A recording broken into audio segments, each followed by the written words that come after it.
The fight against Zika virus continues tonight. However, a government watchdog says the feds need to do more to slow the spread of the virus. Channel 5's Steve Solis is in our studio to explain. Remember, Brownsville is one of the two cities here in the nation where the threat of Zika became very real. And tonight we're hearing what has been done so far to slow that virus down and what more needs to be done to keep people safe. People across the valley are worried about the Zika virus. Especially women that are trying to have kids. Expectant moms are doing what they can to avoid the threat. You don't want to cause any damage to your baby. You want to have a safe, healthy baby. So you're going to do everything you can to make sure that that happens. The Zika virus hit areas in Florida and South Texas hard in 2016.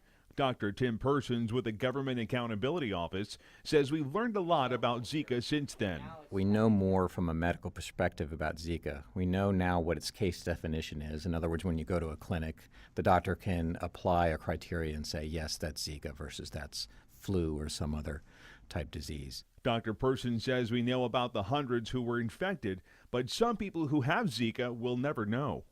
The biggest challenge is that 4 in 5 people may have the virus in their bloodstream, but they don't know that they have the virus in their bloodstream. Dr. Persons says that makes 4 in 5 people a reservoir for Zika, even if they're not showing any symptoms. We need to be more prepared, and I mean this in a whole of government sense, in meaning at the federal, state, and local levels. Dr. Persons says the CDC needs to develop better and easier ways to test for Zika. We also just need better data in terms of not only where the disease is going on, but also just in this case, a mosquito-borne disease is where the mosquitoes actually are. Dr. Persons says this will help keep communities, including the Rio Grande Valley, safer from the threat of Zika.